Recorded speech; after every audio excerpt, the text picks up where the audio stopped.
Bom dia. Hoje é um dia de festa. Eu estou muito satisfeito por ter estado na vossa companhia durante esta semana. Penso que o Senhor foi honrado com a vossa presença e penso que se viveu durante esta semana aquilo que a Bíblia descreve como a irmandade, a verdadeira irmandade. Eu senti-me em casa de mais do que de amigos, em casa de irmãos. O bom do Adventismo, o bom que existe neste povo, nesta igreja, a todos os lugares onde vamos, é que há uma identidade, há uma unidade e nós nos sentimos em casa. Não importa aonde formos, sempre parece que, apesar de conhecermos as pessoas há pouco tempo, parece que já nos conhecemos há longa data. Eu quero dizer-vos que a mensagem de hoje é uma mensagem muito solene. Quando eu comecei a pregar sobre a guerra dos sentidos, o meu foco era a música e o cinema. E havia só uma pequena parte sobre profecias que lhe parecia não ter grande relevância. E não levou muito tempo até eu descobrir que o foco principal de Deus quanto às palestras não era nada da questão da música e do cinema, mas era a mensagem de hoje. E ela começou a ganhar terreno e espaço e comecei a entender que todas as outras mensagens só têm importância no contexto daquilo que vamos falar hoje. Então eu quero lhe dizer que esta é a mensagem, creio eu, mais importante da semana. Eu quero que vocês tenham consciência de que estão prestes a se deparar perante algo que com certeza já ouviram, porque é mensagem típica do Adventismo, mas que muitas das vezes podemos não ter em mente com toda a clareza e que ao olharmos de uma forma prática vai ser algo que de certeza, pelo poder de Deus, os impressionará como me impressionou a mim. Eu creio e digo que tal como Noé pregou por 120 anos a dizer que vinha o dilúvio, que era preciso as pessoas aceitarem o plano de salvação imediato da altura, eu creio que a mensagem desta manhã é aquilo que Deus mais quer que o seu povo se lembre e pregue nos dias de hoje. Ela é vital. Sintam-se como se fossem os antediluvianos a ouvirem a mensagem emergente para a sua época. Eu quero também dizer que este hino que nós cantamos é, talvez para mim, o hino nacional pessoal. Eu fico sempre muito sensibilizado quando canto este hino e absorvo cada palavra desta letra.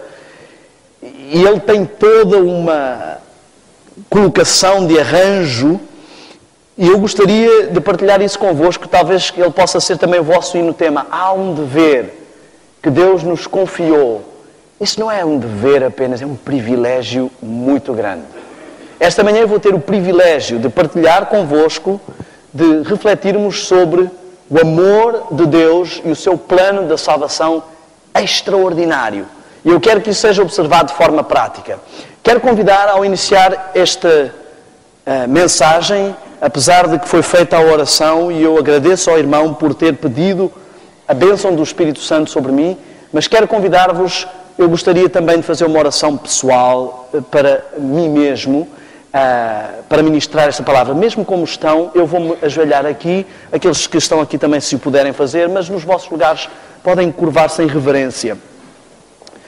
Senhor, Santo Deus poderoso, eu sou incapaz de humanamente partilhar um plano tão profundo e grandioso como o plano da salvação.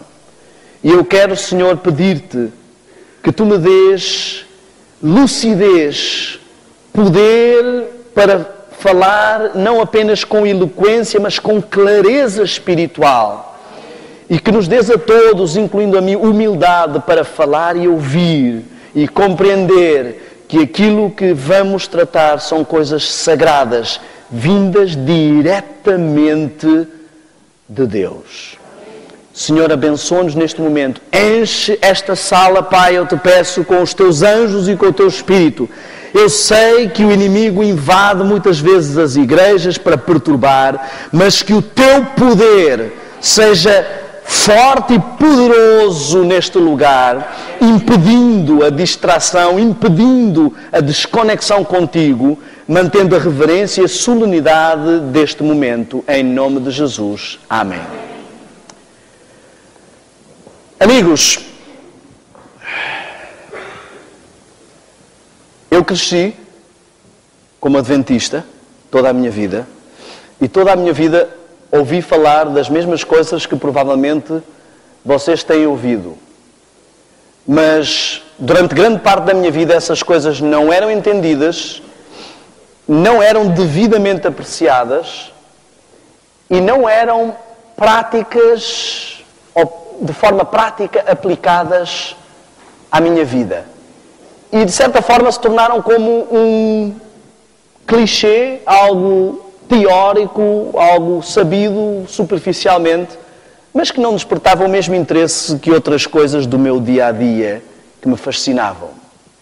Pela graça de Deus, aos 33 anos, eu costumo dizer que eu morri tal como Cristo e morri para uma vida anterior e começou uma nova vida. E o fascínio que hoje tenho pelas coisas espirituais é o fascínio que eu gostaria de vos contagiar, em especial aos jovens. Muitas vezes olhamos para este livro e eu, como contei no sábado passado, houve fases na minha vida que este livro não me despertava interesse. Mas hoje eu vejo coisas, as mesmas coisas, com um olhar tão fascinante, que eu vejo que é impossível que este livro tenha sido escrito ou idealizado por homens.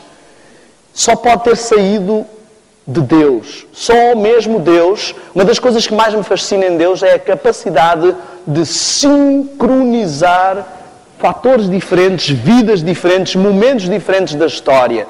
Desde as profecias paralelas, o paralelismo profético, uma mesma palavra que sai da boca de Deus pode ter vários cumprimentos em vários momentos da história com uma precisão incrível. Isso é fantástico.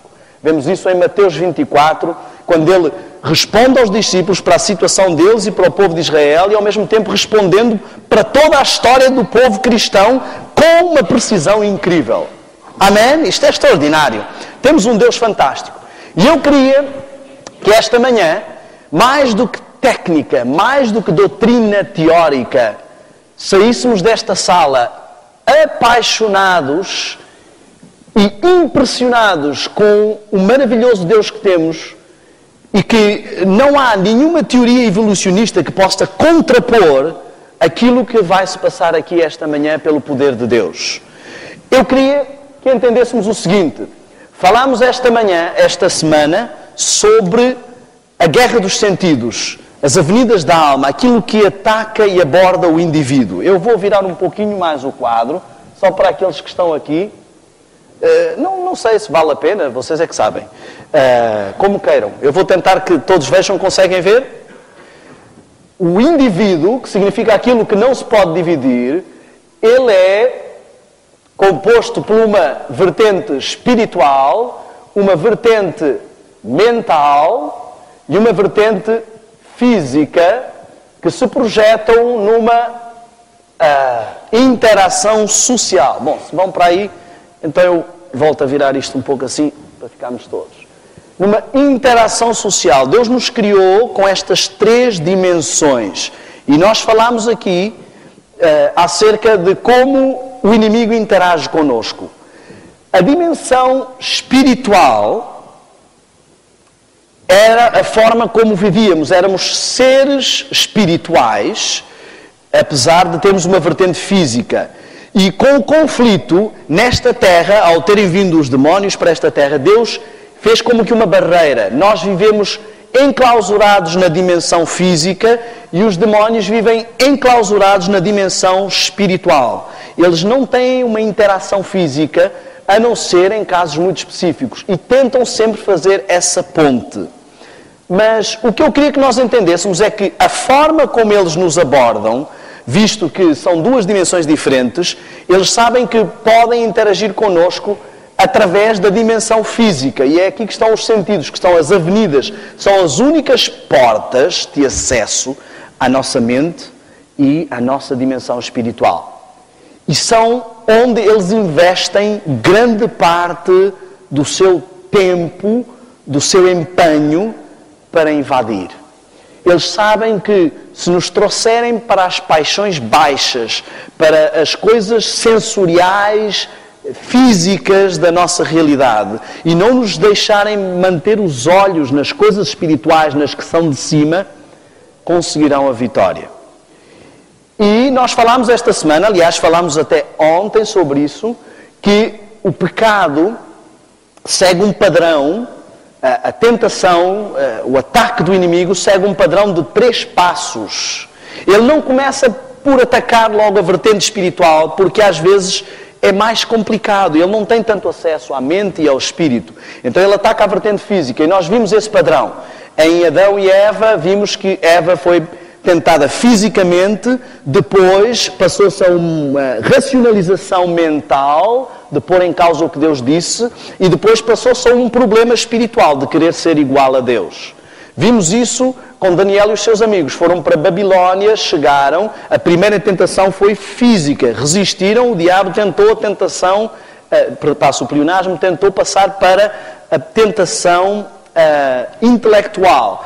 A vaidade de que eram mais sábios que os outros e que Daniel conseguia interpretar sonhos. E depois vai então à tentação espiritual, a adoração da estátua. Vimos também isso com Jesus, em Mateus 4, por exemplo, se lermos, que nos mostra claramente que Jesus foi primeiro tentado fisicamente, a transformar as pedras em pão, depois, intelectualmente, à presunção, a achar que, porque era o Filho de Deus, podia pôr Deus em xeque, e depois, espiritualmente, a ajoelhar-se perante o Senhor. Falso. Este é o padrão que ele segue também connosco. Sabem porquê? Porque a história se repete e costuma-se dizer que a equipa que ganha não se muda. Se ele já fez isto tantas vezes e dá certo, temos estes exemplos bíblicos de fidelidade em que essas pessoas resistiram por estarem ligadas a Deus, mas muitas vezes as pessoas caem nesta sequência de padrão. E Deus, preocupado com os seus seres humanos,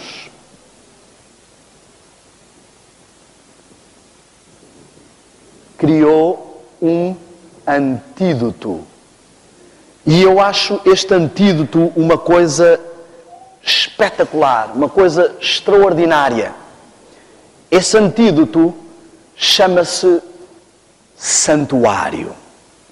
E nós olhamos para o tabernáculo e nós achamos muitas vezes uma coisa muito teórica, cheia de símbolos, muito complicada. E esta é uma das ideias que Satanás quer que nós tenhamos sobre o santuário. Eu queria que abrissem, por favor, as vossas Bíblias no livro de Salmos. No livro de Salmos, no capítulo 77 e no versículo 13.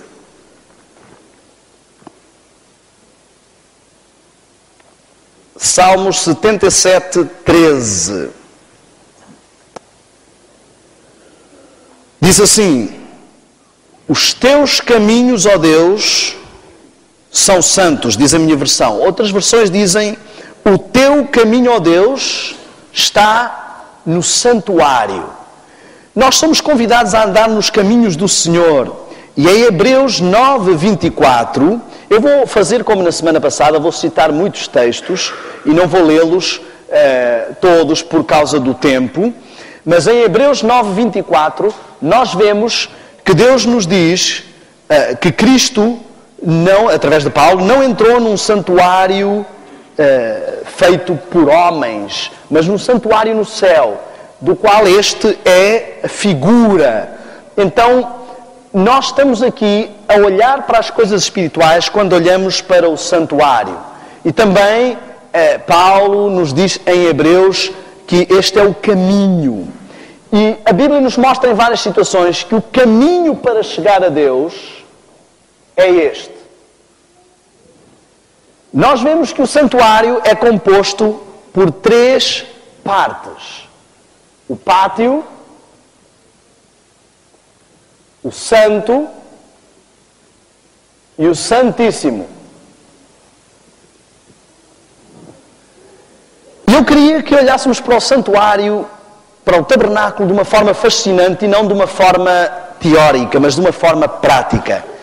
Aqui está o segredo de compreender como chegar a Deus, como chegar à salvação, como ser redimido. Reparem, se nós começarmos a analisar, nós começamos a entender que a Bíblia nos diz que Cristo é o centro da mensagem, é o centro da Bíblia, é o centro de tudo. E o santuário, no fundo, ele é um reflexo de Cristo. Querem ver? Temos a porta. Quem é a porta? Jesus. João 10, 9 nos diz que ele é a porta e se alguém entrar por ele, salvar-se-á.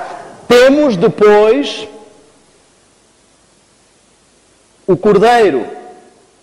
Quem é o Cordeiro de Deus que tira o pecado do mundo? Vemos que João Batista se referiu assim a Jesus em João 1, 29, vemos isso. Eis o Cordeiro de Deus que tira o pecado do mundo.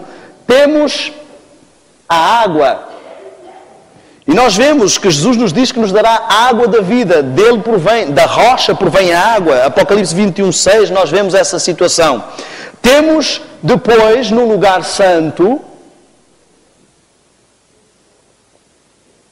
a mesa com o pão. Quem é o pão da vida?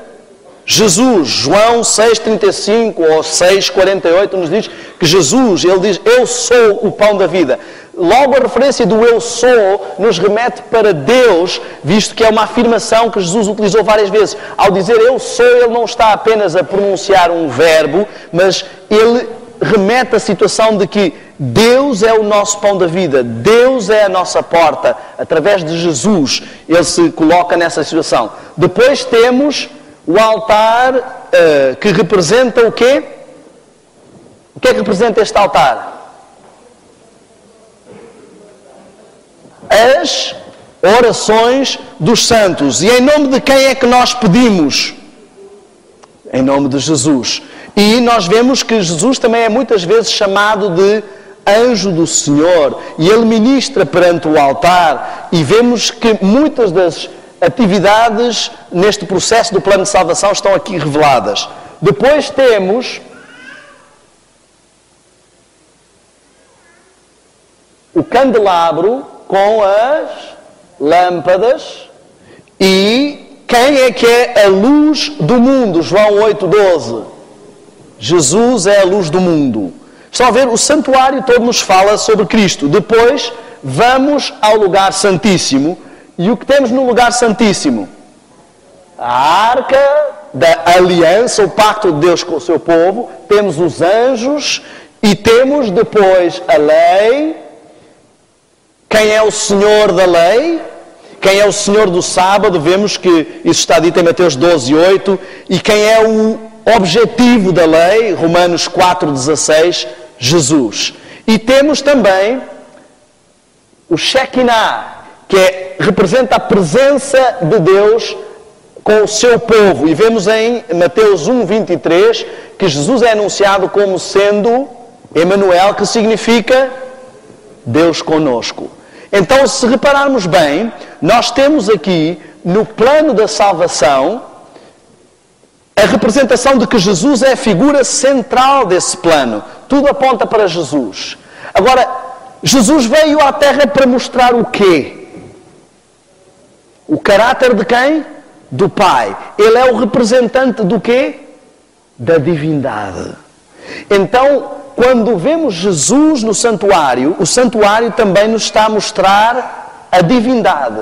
O pátio nos mostra o lado humano que a divindade assumiu, a sua manifestação física, a encarnação, a operação número 1 para a salvação da divindade foi a intervenção de Jesus. Depois de sermos levados até Cristo e aceitarmos o sacrifício de Cristo, entra em ação o segundo elemento da divindade, o Espírito Santo. Ele é quem convence, Ele é que se processa na santificação. Ele é que tem toda esta interação e dá testemunho de Cristo também. E isso nos vai remeter então ao Pai. Então o santuário está a mostrar-nos como toda a divindade se envolveu na nossa salvação. Cristo foi aquele que realmente se ofereceu para assumir a forma humana, perder a omnipresença e ser sacrificado, mas todos estão envolvidos neste processo de salvação. E eles nos dizem como é que cada um se envolve e como é que isso interage connosco. Em Jesus temos tudo, mas ele representa as várias interações. Temos a justificação. O Espírito Santo opera em nós. Ok, obrigado. Por isso Deus é uma adjutora que estará ao nosso lado para tudo. O Espírito Santo opera em nós a santificação. E com a glorificação seremos remetidos novamente a poder estar com Deus. Estão a ver como é simples? Deus fez isto tão simples para que qualquer criança entendesse. E Ele pôs na Bíblia uma lição tão clara que repetem, várias histórias da Bíblia repetem várias vezes o plano da salvação. Eu acredito que isto é uma das maiores provas de que Deus existe. E vocês vão ver aqui, reparem, ao mesmo tempo temos então aqui o lado físico, o lado mental e o lado espiritual. Estão a ver? A santificação dá-se pela renovação da mente. A justificação é a aceitação física do sacrifício de Jesus, não é? O sacrifício físico. E a santificação nos remete para o lado espiritual. Poderia isto sair da mente de um homem? Impossível. Eu digo-vos, Deus, com a sua presciência, Ele olhou para a história da humanidade, analisou cada vida e tem plena consciência de cada vida e literalmente foi costurando, escolhendo descendência após descendência, qual seria a descendência do Messias. Até o número de gerações bate certo, 14, 14, 14. O número de juízes bate certo, o número de patriarcas bate certo, tudo encaixa. É impossível que isto tenha apenas acontecido. E as vidas foram escolhidas para todas refletirem o plano da salvação. Isto é extraordinário. Quer ver? Vamos começar por Adão. O que é que aconteceu com Eva? Eva era o quê em relação a Adão? Esposa. Temos alguém que também recebe o nome de Adão. Quem é? Jesus. Então, primeiro Adão tem uma esposa que é Eva. Eva significa mãe de todos. O segundo Adão, Cristo, tem uma esposa que é quem? A Igreja, que é também a mãe de todos os que são salvos. Eva, a mulher representa o quê? Igreja. Afasta-se do esposo e cai dominada pelo inimigo. Também quando a igreja se afasta de Cristo, cai dominada pelo inimigo. Ela cai no padrão da tentação. E por isso é que Deus dá um antídoto que reverte o padrão da tentação. Exatamente o padrão que o diabo segue, Deus dá um antídoto que contrapõe esse padrão. Depois, nós vemos o seguinte: quando eles caíram, perderam o brilho, perderam o lado espiritual, digamos assim, entrou em lacuna, e eles fizeram uma coisa. O que é que eles fizeram? Descobriram que estavam nus, esconderam-se. É a tentação que nós sentimos depois de cair em tentação. A tentação seguinte do diabo é não vir a Cristo. E é o grande erro que muitos fazem. E depois eles fizeram uma coisa para esconder a nudez. O que é que foi? Cozeram o quê? Folhas de figueira. Onde é que vemos mais figueiras na Bíblia?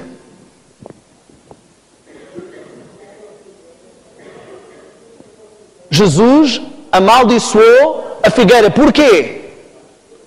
Não tinha o quê? Frutos. Estão a ver o que representam as folhas de figueira? justiça própria. Eu não tenho frutos e arranjo uma série de floreados para tapar a minha nudez espiritual. E será que isto foi por acaso? Deus gravou o plano da salvação logo desde ali. E Deus chega, reparem, Deus nos mostra quem é que foi à procura de quem.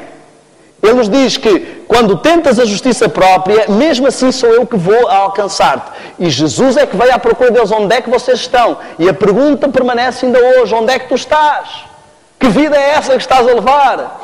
Porquê é que estás com vergonha de mim? Se sou eu que estou a vir atrás de ti. Eu é que estou a demonstrar interesse. Eu é que te vinha visitar todos os dias. Estás a fugir do quê? Devias ter fugido do diabo. Mas do diabo não foges. Cais na tentação dele. E quando eu te venho buscar, foges de mim? E Jesus diz assim, meu amigo, olha, aparência, muitos cargos de igreja, muita atividade de igreja, muitas folhas de figueira, não vão resolver o teu problema. Vamos tirar, porque, sabem, eles cozeram para si o quê? Diz lá a Bíblia, cozeram para si aventais. O que é que acontece com o avental quando a gente se vira? Gato escondido com o rabo de fora. Estão a ver? Deus está a dizer assim, olha, essas folhas de figueira não vão resolver o problema. Vai sempre deixar uma brecha. As pessoas vão ver que não há justiça. Só há uma coisa que resolve o problema. O que é? O cordeiro. Jesus mata um cordeiro, derrama-se o sangue e agora eles estão vestidos e cobertos pela justiça de Cristo. Será que isto é por acaso? Nada é por acaso. Eu poderia passar aqui a manhã toda a contar histórias. Veja a história de José. A história de José, um tipo de Cristo. José, ele se destaca dos seus irmãos porque é o único que realmente agrada ao Pai. Os outros são todos com defeitos terríveis. Também Cristo, entre nós, os seus irmãos, é o único que agrada ao Pai. O que é que distingue a José? A sua túnica, o que representa a túnica? Justiça. A sua túnica é colorida, se destaca em relação a todas as outras. Também a justiça de Cristo é superior à nossa, se destaca. E nós muitas vezes sentimos inveja. José foi traído pelos irmãos, tal como nós traímos a Cristo. Por causa dos irmãos que eram uns trastes, ele foi mandado para uma terra distante, para o Egito, que representa a contraposição do povo de Deus. Também, por causa do nosso pecado, Cristo teve que abandonar a sua casa, a casa do Pai, e foi mandado para uma terra distante, para o Egito daqui, para ficar à mercê de um faraó. Estão a ver? Para a traição de Cristo, foi levada a mensagem ao Pai de que José tinha morrido. E como é que mancharam as suas vestes de justiça? Com sangue de quê? Cordeiro. O que é que manchou a veste de justiça de Cristo, senão o sangue que foi derramado por nossa causa? José foi vendido por moedas de prata. Jesus foi vendido por moedas de prata. Será que é por acaso? Impossível. Raabe nos mostra claramente que uma mulher prostituta foi resgatada. Porque uma mulher representa uma igreja e nós vemos que ali Cristo, em Oséias, foi buscar a sua igreja, mesmo sendo prostituta. Em Ezequiel 16 diz que foi buscar e lhe deu como que um casamento, pôs a aba do seu manto. E vemos que Raabe vai agora tentar salvar a sua família, tal como nós temos o dever de ir buscar os nossos irmãos. E diz assim, todos que estiverem debaixo da tua alçada, apesar de que tu eras prostituta, todos que estiverem debaixo da tua alçada, sob uma fita vermelha que representa o sangue do Cordeiro, serão salvos. Tal como todos os que conseguimos trazer da nossa família para congregarem, para estarem debaixo do sacrifício de Cristo, com a Igreja de Cristo, por muito que a nossa vida passada tenha sido terrível, serão salvos. Jericó representa todo o mundo que quer impedir o povo de Israel de chegar lá. As muralhas de Jericó caem e só permanece. Pode haver todo o turbilhão, pode haver crises no final deste tempo, mas só a casa de Raabe, apesar de ter sido uma vida de um traste, mas recebeu o sangue do Cordeiro, só essa permanece. Meu amigo, se não existe Deus, não existe mais nada nesta terra. Porque é impossível que todas estas histórias se encaixem e representem todas juntas o plano da salvação. Deus quer que você entenda de uma vez por todas que Ele fez tudo o que era possível para salvá-lo. Tudo. E para você gravar esta história, ele representou com símbolos simples. Ele repete várias vezes, Jacó, olhem só, vamos encontrar algo extraordinário. A história da salvação se divide em 2 tempos, 2 fases. Eu talvez vá apagar aqui, penso que já interiorizamos esta parte para escrever em cima, para ser mais visível a todos. Olhem como é extraordinário o nosso Deus. A história da salvação, o plano da salvação, se divide em 2 partes principais. Antes de Cristo, depois de Cristo. Antes de Cristo representa a primeira parte do povo de Deus. Depois de Cristo representa a segunda parte do povo de Deus. E o que nós temos é que a segunda parte também se divide em 2 partes. Até 1844 e a partir de 1844 está representada a história da humanidade. O plano da salvação ao longo da história está representado no santuário. Olhem, o povo de Israel passou e saiu do Egito e a primeira coisa que fez antes de sair foi matar o quê? O cordeiro. A segunda coisa que fez foi passar o quê? As águas do mar vermelho, que representam o batismo. O mar se abriu e ficou para trás tudo o que era a vida egípcia sob as águas, purificado. E eles andavam, nós devemos ser batizados pelo Espírito e pela água. E eles andavam sempre acompanhados de 2 coisas. Uma coluna de fogo e uma coluna de nuvem. Água e fogo. Temos que ser batizados pelo Espírito e pela água. Isto tem que acompanhar a nossa vida espiritual. Reparem, eles saem e vão para o deserto. O deserto sempre representa santificação.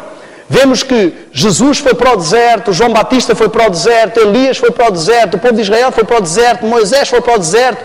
Quem quer se preparar vai para o deserto. E diz que a mulher fugiu para o deserto para ser alimentada por Deus.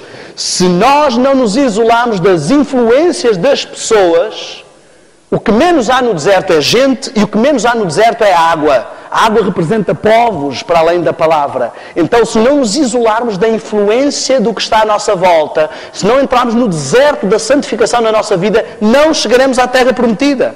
Reparem, a primeira coisa que eles têm no deserto é a presença do Senhor. O Senhor fala com eles diretamente. Eles querem chegar à lei. É impossível chegarmos à lei. Muitos adventistas tentam guardar a lei, seguir a lei, sem fazer o processo do santuário, sem irem todas as manhãs e todas as noites aos pés do Senhor para ser justificados. O caminho é este. Aquele que não entra pela porta é ladrão. Se não entrarmos pela porta, nunca chegaremos à lei. Se não nos humilharmos perante o Senhor, se não compreendemos o que é verdadeiro arrependimento, não é dizer, Senhor, desculpa lá que eu pequei mais uma vez, Senhor, desculpa lá, não faço mais, e continuar a deixar esta mancha no nosso coração. Nós temos que compenetrarmos a cada falta. E isso só pode acontecer se todas as noites, todas as manhãs, nos chegarmos perante o Senhor, se reservarmos tempo para isso e nos compenetrarmos de que esta mentirinha que eu disse ao vizinho foi o que pôs Cristo na cruz. Muitos de nós, estamos arrependidos das consequências dos nossos pecados, mas não dos nossos pecados. Por isso é que continuamos a cometê-los, porque não estamos compenetrados de quão hediondos eles são. Pedimos desculpa ao Senhor e nos arrependemos da consequência, mas não do pecado em si. Precisamos pedir ao Senhor verdadeiro arrependimento, porque isto é um dom do Senhor. Então, passando o deserto, a primeira coisa que eles encontram é o maná, o pão que desce do céu. Não é incrível isto? Tudo encaixa. Deus conta o plano da salvação milhares de vezes, sem conta, na Bíblia, em todas as histórias. Ei, isto não é só um livro de histórias. Isto é um livro da história. É o grande livro. Aqui está o manual mais precioso que o ser humano pode ter. Isto é um livro fantástico. Um livro que nos mostra Deus real. Quando se diz que é a palavra, não é só palavras de Deus. É a palavra. É o seu próprio Pai Celeste a dialogar contigo. Ok. Então nós vemos a primeira fase, o povo de Israel. A segunda fase, a igreja. A igreja tem 7 fases. Ok? Até chegar Perdão, eu não devia ter representado assim, porque esta última fase seria aqui. Então temos 1, 2, 3, 4, 5, 6, 7. 7 fases. Eu estou a representar esta maior porque já vamos entrar ali. Reparem, nós vemos algo muito extraordinário. Querem ver outra vez Deus a contar esta história de outra forma?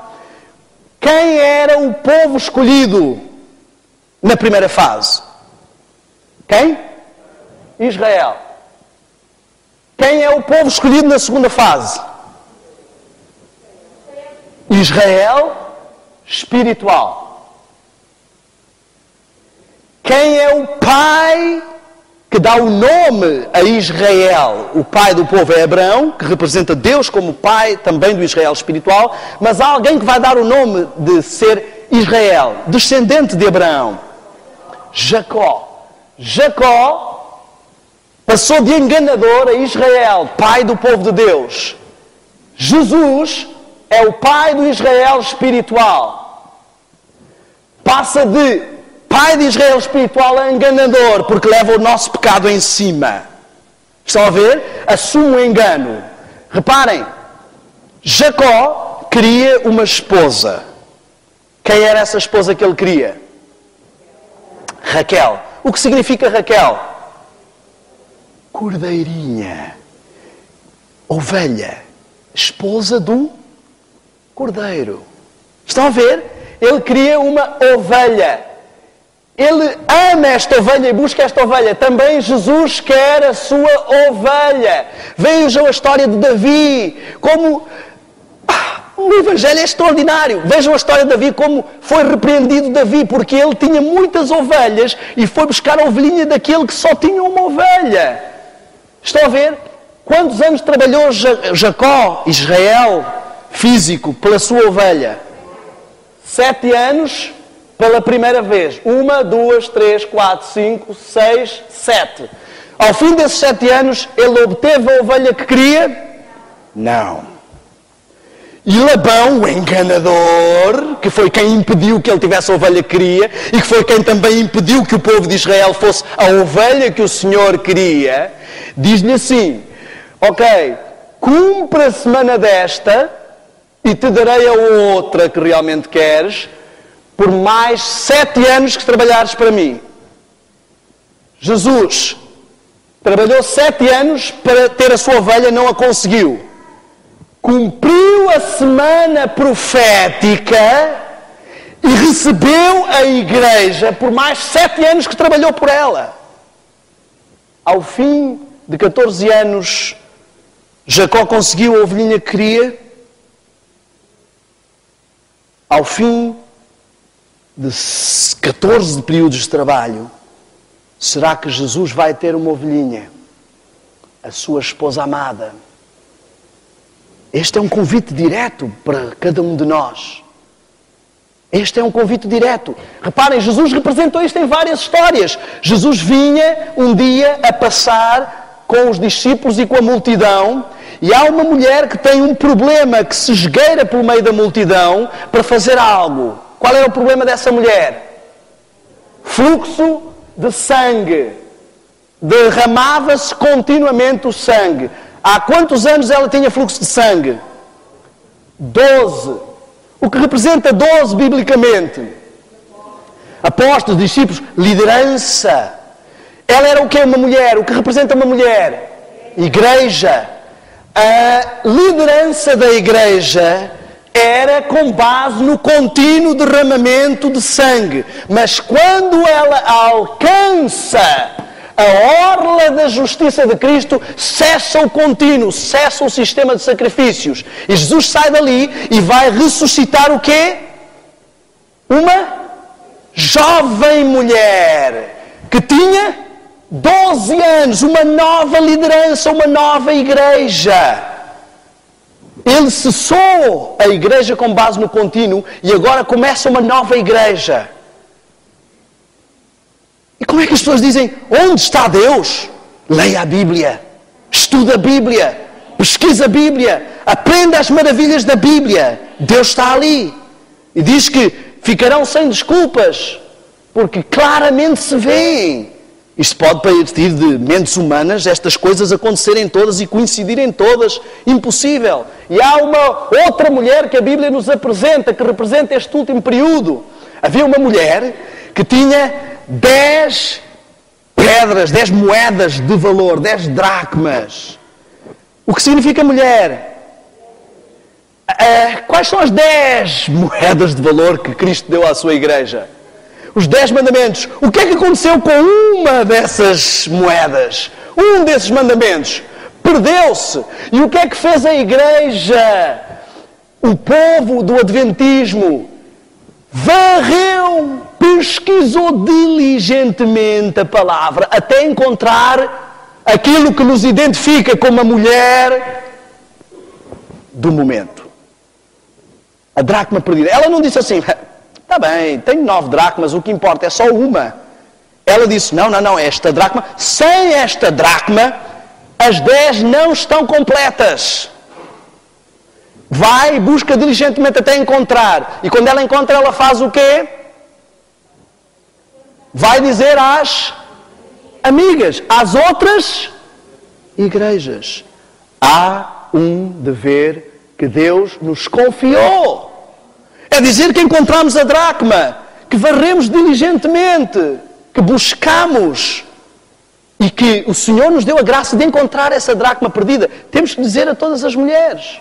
Todas as outras igrejas precisam ouvir esta mensagem característica que está intimamente ligada à mensagem dos 3 anjos. Depois vemos algo muito interessante. Pedro pergunta assim a Cristo: Senhor, até quando perdoaremos? Ele, todo benemérito, porque os judeus diziam que 3 já era ser bem bonzinho, diz assim: até 7? Achar que Jesus ia dizer assim: Pedro, que exagerado, tu és muito bonzinho. Até 7? E Jesus diz: não, até 70 vezes 7, que dá 490. O que significa 7? O que significa 70? Jesus me enviou 70 apóstolos, apostolado. 490 anos que Deus deu de tolerância ao povo de Israel para ter um apostolado perfeito. Até aí vai a misericórdia e a tolerância do Senhor. Chegou, não cumpriram esta missão, tira a missão e passamos para o povo seguinte. Mais 7 anos. Eu quero que você entenda o desafio de Deus para a última igreja. Existe a tendência de pensar que Laodiceia significa povo que dorme, mas Laodiceia significa povo do juízo ou juízo do povo. Não é nos últimos minutos do jogo que o treinador diz assim: bem, olha, o jogo está quase a acabar, deixem, fiquem por aí. Não. É quando ele coloca em campo os seus melhores trunfos. Quantas fases da Igreja de Deus foram trasladadas? A única fase que ele vai pegar e trasladar é em massa. Deus não está à espera de uma igreja que seja abaixo do nível de Daniel. Não está à espera de uma igreja que não seja fiel como José. Deus quer da escória da humanidade tirar as primícias, o seu melhor. E é para isso que Deus o chamou. Você que está aqui esta manhã, é para isso que Deus o chamou. Reparem, nos mostra 7 trombetas, 7 alertas, advertências. Eu quero que você entenda isto. Como é que foi conquistada Jericó? A cidade que se interpunha entre o povo de Deus e a terra prometida. As muralhas, as pedras representam um sistema religioso. Quando adoravam, punham um altar e faziam um sistema religioso. Jericó era uma cidade morada, Babilônia era uma cidade morada. O diabo quer construir uma barreira de sistema religioso grande que nos impeça de ver o que está para além. E o povo de Israel chega, rodeia a cidade. Quantas vezes?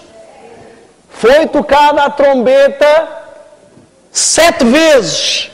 7 dias consecutivos, 7 períodos consecutivos foi tocada a trombeta para derrubar Jericó e poder entrar na terra prometida. Mas no 7º período, na 7ª fase da trombeta, o povo fez uma coisa muito interessante. Fez o quê? Tocou a trombeta e fez mais o quê? Qual é o período da igreja que vai fazer o alto clamor, meu amigo? A 7ª trombeta de advertência.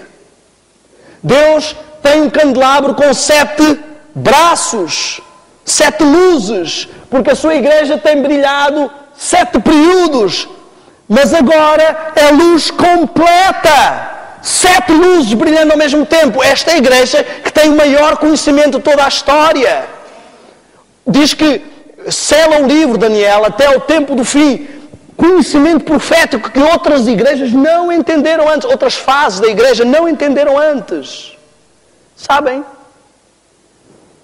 Se vocês forem à Bíblia e fizerem uma pesquisa sobre o número 7, vão ver o que representa e o que está desafiado para o 7º período. Olha só, Noé, para a salvação do povo da altura, entrou para a arca e ficou 7 dias até começar a chuva. A Igreja de Deus está à espera há 7 períodos para receber a chuva serôdia. Elias mandou o servo ver se havia água 7 vezes. Da 7ª vez, chuva. Chuva serôdia é o que vai receber este período. Reparem, Naamã tinha um problema. Qual era o problema? Lepra. Nós vemos que isto é o que Deus pede, é que nós, como Moisés fez, temos lepra, o Senhor nos tira a lepra, vamos e testemunhamos, e as pessoas crerão que o Senhor nos libertou da lepra. Naamã mergulhou quantas vezes? Deus tentou uma igreja pura, tentou uma igreja pura, tentou uma igreja pura, tentou uma igreja pura, tentou uma igreja pura, tentou uma igreja pura, trabalhou a pureza da sua igreja. Foi todo um processo para chegar a ter uma igreja que seja liberta do poder. As portas do inferno não prevalecerão contra ela. Amigos, vocês foram chamados para ser a cabeça e não a cauda. Porquê é que insistimos em ser a cauda?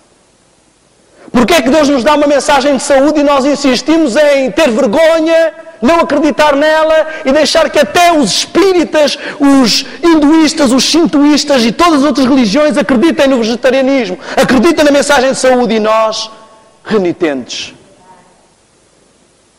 Porquê é que queremos ser a cauda? Quando Deus nos chamou para ser a cabeça. Amigos,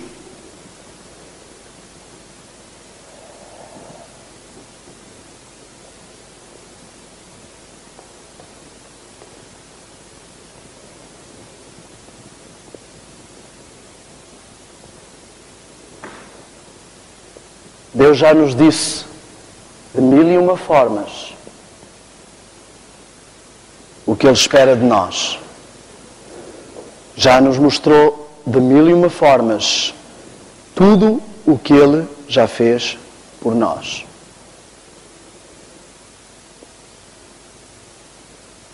Chegou o momento de retribuir,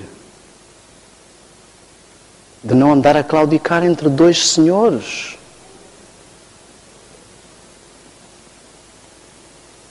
Vocês sabem o que é o privilégio de ser chamado por Deus, escolhido? Vocês sabem o que é o privilégio de ostentar o nome de adventista?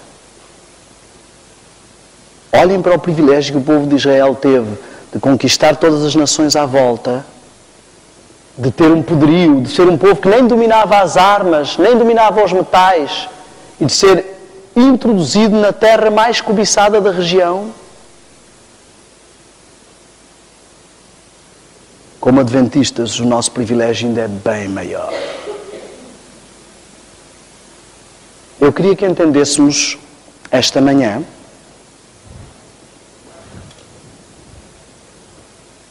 o momento profético em que estamos. Eu não sei se vamos conseguir ver o momento profético em que estamos. E eu queria que entendêssemos algo muito sério. Que Deus quer dizer à sua igreja. Eu queria que entendêssemos que Deus nos apresentou um plano. Parece complicado quando olhamos para as 2.300 tardes e manhãs. Ele disse, até 2.300 tardes e manhãs e o santuário será purificado. Até 2.300 tardes e manhãs e eu começo o último período da igreja, a igreja que vai apresentar-se perante o Senhor pura, aceite, cordeira. Simples, não é tão complicado assim. Reparem, trabalhou, cumpriu a semana, trabalhou mais 7 períodos e agora começa o 7º período e vai ter a sua esposa. Eu queria que entendêssemos algumas coisas. Muitos de nós sabemos que esta igreja começou em 1844. Sabemos que temos a verdade. Eu lembro-me quando era criança que o meu pai ia às vezes com encontros com testemunhas de Jeová e Mormons, e eu lembro-me nitidamente às vezes sair e dizer, pai, hoje nós ganhamos, hoje demos-lhes a valer. Eu não compreendia que o que estava ali em casa eram vidas. Se aquelas vidas perderam uma batalha com a verdade, elas perderam a sua vida eterna. Nós às vezes, a nossa visão fica tão enclausurada nas coisas deste mundo que não reparamos. Reparem, muitos de nós, tudo o que sabemos é que vem aí a segunda vinda. Falámos sobre isso a semana passada. Está o mundo inteiro à espera da segunda vinda. Satanás tem sempre a doutrina da segunda chance. Reparem, quando surgiu este movimento, falámos também sobre isso a semana passada, várias contrafações surgiram, várias revoluções aconteceram. Nós temos profetas que se dizem assumir como profetas. Temos uma religião que se diz como ciência, que é o evolucionismo. Religião é qualquer coisa que te aproxima do teu Deus. E o evolucionismo nos afasta de um Deus e nos aproxima de outro Deus, que é o eu, que é o mesmo Deus da nova era, que é o mesmo Deus que o diabo apresentou a Eva da primeira vez que a tentou. Tu podes ser um Deus. Busca o Deus que há em ti. O diabo tem a mesma mentira por 6.000 anos e as pessoas continuam a cair nela. Revolução religiosa, revolução filosófica, revolução musical, consumismo, indústria do cinema, exploração do planeta. Todas estas coisas surgiram ao mesmo tempo que a Igreja de Deus, que é o último povo, que é a última missão. O início do tempo do fim. Amigos, alguns estão a pôr o seu marco na porta da graça. Bom, enquanto a porta da graça não fechar, eu posso andar com o pé dentro e o pé fora. Quando eu vir que a coisa está a ficar preta. Acontece que sairmos daqui e formos atropelados ali à frente, Deus queira que não, fechou a porta da graça. Acabou. Ei, um dia ias aceitar a Cristo? Já era. Pior. Se eu ouvir muitos sermões sobre reavivamento, muitos apelos do Senhor, muitas mensagens para reformar a minha vida e não as ouvir e começar a habituar-me a isso e a amolecer e elas já não tocarem o coração, fechou a porta da graça. Eu creio que se cada um aqui analisar, muitos vão ver, acredito que muitos aqui estarão prestes a chegar a esta situação, em que já vêm para a igreja e a igreja não diz nada. É o melhor lugar para dormir. Vem à igreja porque tem amigos.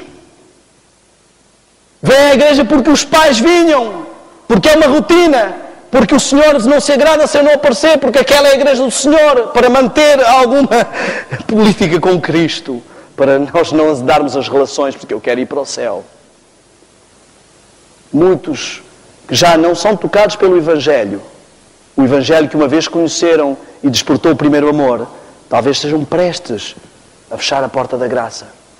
Porque o problema que fecha a porta da graça na consciência e no pecado contra o Espírito Santo é ouvir que Jesus está a bater à porta e fingir que não ouvi porque a música estava muito alta ou o filme estava muito forte. Nem sabemos quando fechará a porta da graça, só sabemos que alguns entre o decreto dominical e o decreto de morte irá fechar. Nem o diabo saberá, nem o povo de Deus saberá. E nós, mesmo muito atentos, podemos não nos aperceber que a porta da graça está a fechar no nosso coração. Muitos adventistas põem como marco o decreto dominical. Opa, eu estou aqui numa vida dupla, mas quando sair o decreto dominical, há uns que não gostam de falar. Há uns que não gostam de falar sobre isso, que isso é alaramismo e tudo mais. Há outros que só põem nisso o foco. Muitas pessoas perguntam, em muitos lugares onde eu prego no mundo, irmão, o que é que acha? Acha que o decreto dominical está quase a sair ou acha que ele não está... E as pessoas parecem que têm medo do decreto dominical. O decreto dominical é a grande oportunidade que vamos ter de ter os olhos do mundo todos voltados para nós e testemunhar perante as câmaras, nos tribunais, a ser transmitidos ao vivo e dizer assim, olha, mesmo com a cabeça a prémio, eu ainda prefiro amar e obedecer a Deus. Porquê é que temos medo disto? A grande oportunidade de dizer ao mundo que Deus é melhor, mesmo que a morte. Mesmo que a morte seja ali o prémio. Como é que disseram os amigos de Daniel, fica sabendo ao rei, que se Deus quiser nos salvar, salva. Se não quiser, ainda assim é melhor do que tu, Babilónia. Estão a ver? Grande oportunidade. Este não é um marco, meu amigo, eu quero dizer o seguinte. Olhem para a mulher de Ló, diz a Bíblia, lembrai-vos da mulher de Ló. Nós vamos ali para Sodoma e Gomorra, Ló, mas quando a coisa ficar preta, a gente foge, porque sabemos profeticamente que há um dia que temos que ir para o campo, que temos que abandonar tudo, sair das grandes cidades, sair do sistema. E chega esse dia, mas eles não se apercebem. E o anjo vem lá, por oração intercessória de Abraão, para os empurrar e para levá-los a sair. E ela começa a pensar, a casa, tantos anos para pagar a casa. O carro, paguei a última prestação do carro. A faculdade dos miúdos, quase que iam tirar o doutorado. E agora tenho que deixar tudo para trás. Fugir para onde? Para as montanhas. Alguns adventistas sonham com o dia em que vão fugir para as montanhas, mas o seu coração está impregnado das coisas deste mundo. E quando tiverem que fugir, não terão força como a mulher de Ló para deixar de olhar para trás. Hello? Como é que eu vou ter força para obedecer a Deus com a cabeça a prémio quando hoje eu não tenho nem vontade de estar com Ele? Não, espera. Esqueci-me de um detalhe. O grande engano de Satanás, a segunda chance que os adventistas muitas vezes ficam a olhar para ela. A chuva serôdia, não, agora a minha vida está uma miséria, eu não ligo nada para as coisas espirituais, mas quando vier a chuva serôdia, eu vou ficar super forte, eu vou enfrentar e fazer o alto clamor, eu vou enfrentar o decreto dominical, vai ser fantástico. Que Deus tão justo. Vocês não escolhem servir ao Senhor e Ele chega e faz plim. Deixa-me fazer uma pergunta, porquê é que Ele não faz plim com o mundo todo? Coitados, os outros vão arder porquê? Somos melhores? Porquê é que Jesus, quando chegar, não vai dizer assim, ok, ninguém quis me obedecer, todos quiseram fazer outro caminho, os adventistas, vamos começar por eles, também quiseram fazer outras coisas, mas vamos aqui, plim, vamos para o céu, vamos embora todos. Se Deus vai fazer plim com a chuva seródia, porquê é que Ele não faz plim hoje? É tão difícil a vida cristã, deixar tanta coisa, um plim resolveria tudo. Senhor, eu quero um plim. Não é forçar a vontade, é respeitar a minha vontade, a minha escolha. Eu quero um plim. Deus não trabalha assim. Deus trabalha interativamente. E aqui está um grande engano. Eu quero que entendam uma coisa. Ouçam bem o que eu vou dizer, mesmo que esqueçam tudo o que eu falei esta manhã.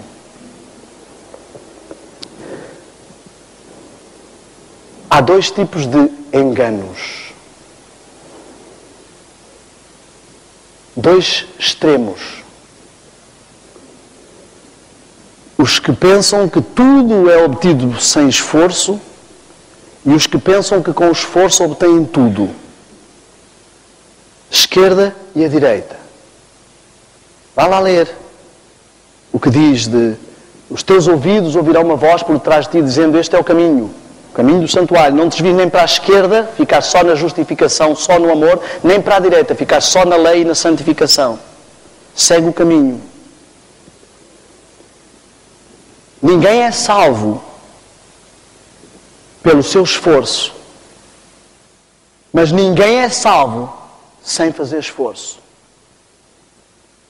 Diz assim que a porta é estreita, o caminho é difícil. E diz lá que muitos se esforçam para entrar nela. Porque o esforço representa o quanto eu quero. Eu não me esforço para ser salvo, mas eu me esforço porque eu fui salvo. E eu estou muito grato.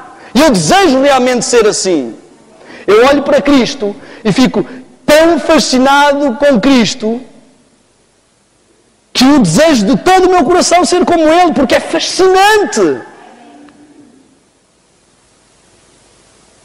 Amigos, eu quero que entendam o seguinte: o último sinal antes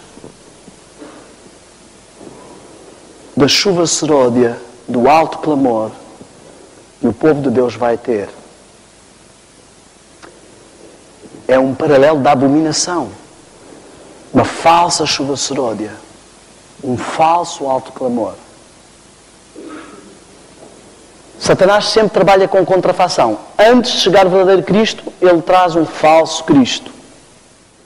Antes de chegar a verdadeira igreja, ele traz contrafações e falsos movimentos pseudo-religiosos.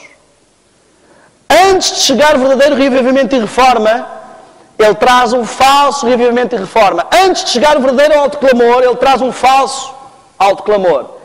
Antes do povo de Deus começar a falar verdadeiramente línguas como no Pentecostes 1, a expulsar verdadeiramente demónios como no Pentecostes 1, e a ser essa igreja como no Pentecostes 1, ele vai fingir que já se estão a expulsar demónios.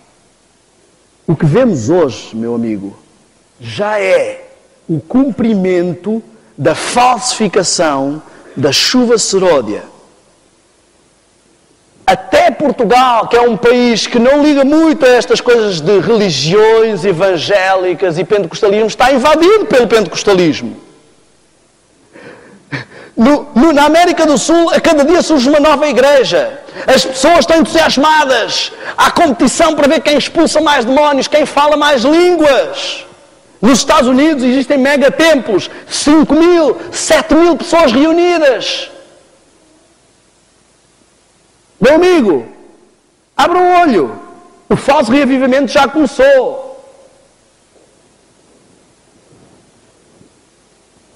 Na Europa é o racionalismo. Vá à Inglaterra, vá à França e veja como está o cristianismo. O cristianismo está sustentado na Europa pelos imigrantes. O racionalismo é a contrafação do reavivamento cristão. O emocionalismo é a contrafação da chuva seródia. Será que nós estamos a dormir assim tanto que não estamos a perceber? Olha só, ao aproximarmos do fim da história desta terra, Satanás se prepara para agir como agente, o regente do mundo cristão. Ele deseja abarcar o mundo inteiro numa confederação sob a roupagem do cristianismo. Deus tem filhos nas igrejas protestantes e nas igrejas católicas mais fiéis do que um grande número entre os adventistas. O Senhor quer que a mensagem seja proclamada para que os protestantes sejam advertidos e despertados. Deus tem filhos sinceros tanto entre os adventistas como nas igrejas caídas. E antes das pragas, do alto clamor, do terceiro anjo ser dado, Satanás levanta um excitamento nestes corpos para que pensem que Deus está com eles. Haverá entre o povo de Deus um reavivamento da primitiva santidade, diz o texto. O inimigo deseja encobrir este trabalho e antes que chegue o tempo para tal movimento, ele irá fazer parecer que uma bênção especial de Deus está a ser derramada e manifestar-se-á o que aparenta ser um grande interesse religioso. Ei, isso já está a acontecer. As igrejas cristãs, evangélicas e pentecostais estão a crescer desmesuradamente.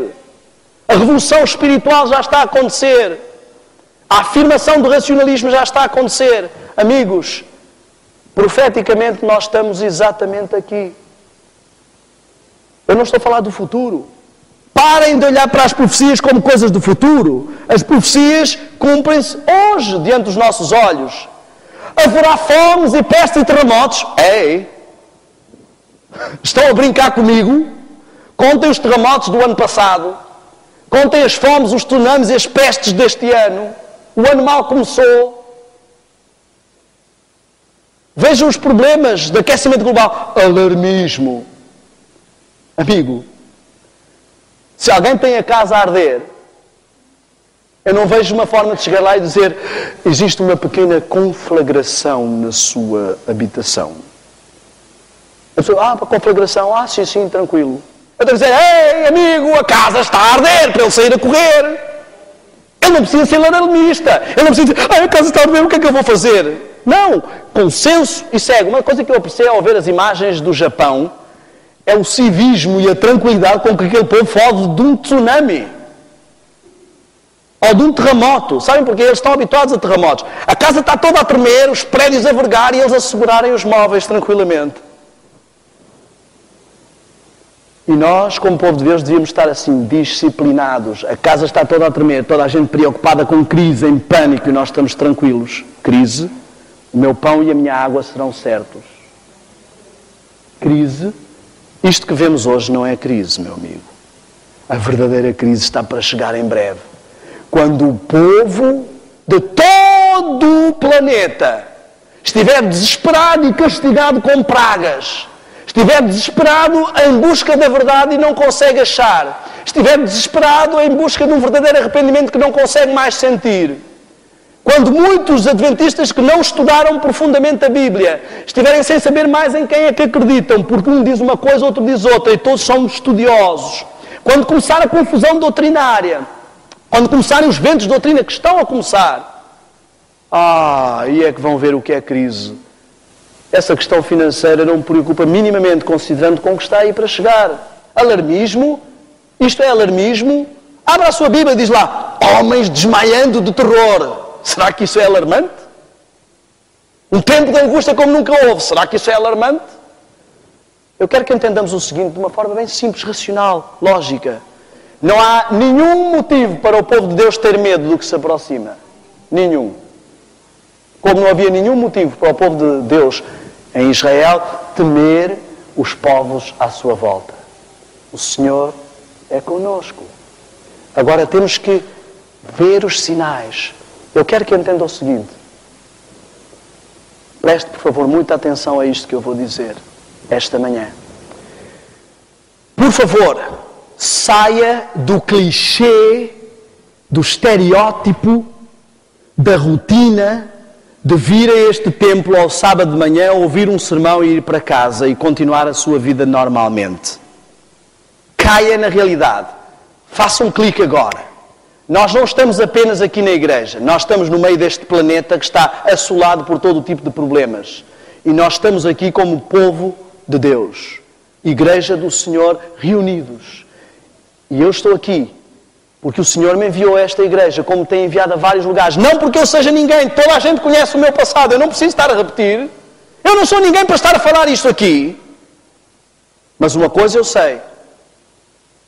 Ninguém consegue refutar o que eu digo, porque não fui eu que inventei esta mensagem é do Senhor. Abra a Bíblia, abra o Espírito de Profecia, pegue e ligue para a publicadora e peça preparação para a crise final, leia de uma ponta à outra. Este livro está escrito desde os anos 40. Esta igreja está iluminada por Deus há muitos anos, sabemos tudo. Precisamos é parar de brincar de cristãozinhos. Reparem, amigos, o que eu estou aqui a dizer é muito simples. Desculpem o meu tom um pouco acelerado. Eu estou com pressa porque a hora segue e estou também... Eu fico desesperado. Como é que as pessoas veem a onda a chegar e estão tão tranquilas? Estão tão ocupadas. Assim como foi nos dias de Noé. O dilúvio estava para chegar e toda a gente estava preocupado com a faculdade, com o trabalho, com a escola, com o carro, com a casa, com a crise, com o IRS... E não se aperceberam. Será que nós estamos a repetir a história? A repetir a história do dilúvio, a repetir a história de Israel? E não nos apercebemos? Ouça, por favor, o que eu vou dizer. Eu levava uma vida dupla, como já disse aqui. E quando comecei a ver as coisas a acontecer, eu disse, até eu não sou assim tão bobão que vá cair nessa. Isto está por demais. Estamos a ir muito longe. As coisas estão demasiado óbvias.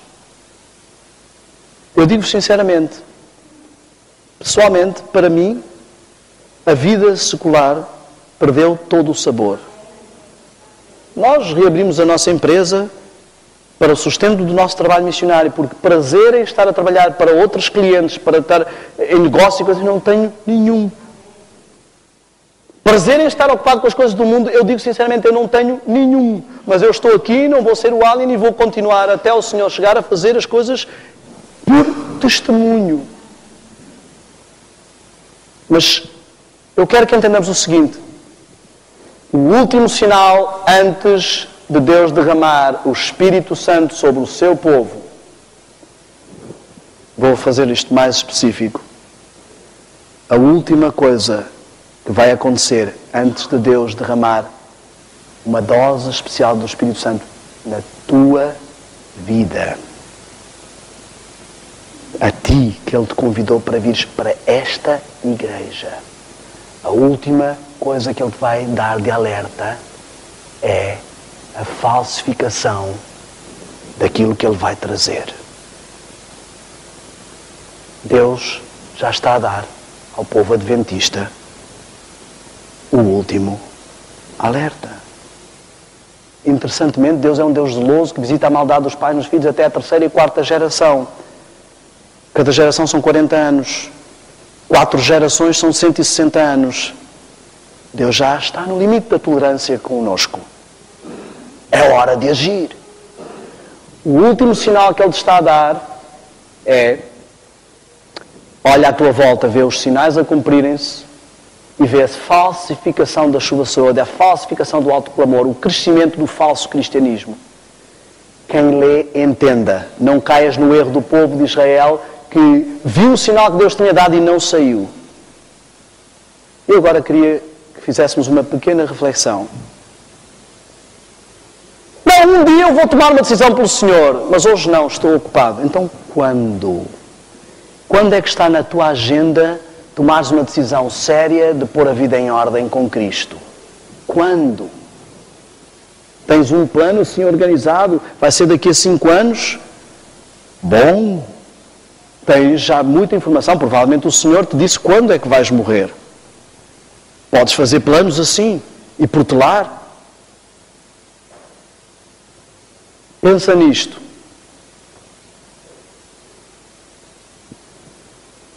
Quem lhe entenda, depois de uma falsa chuva seródia, de um falso Pentecostes, de um falso revivamento, de um falso autoclamor, virá o verdadeiro.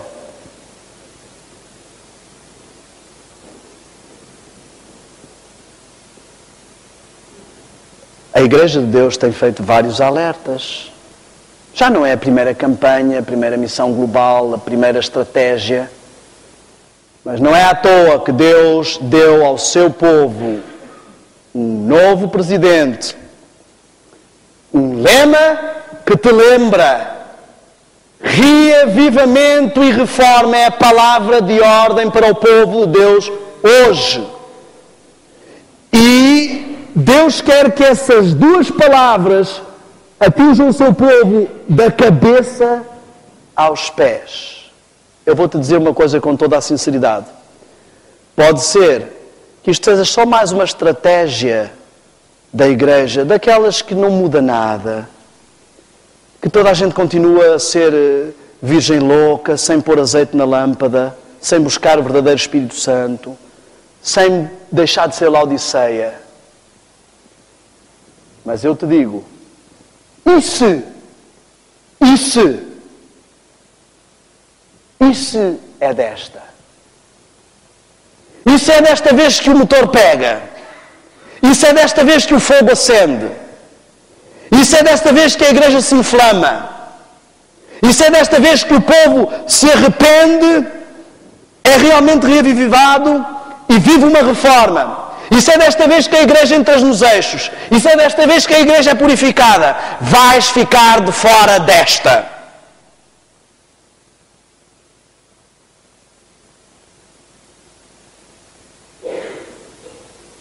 Pensa nisto. Que o Senhor te abençoe.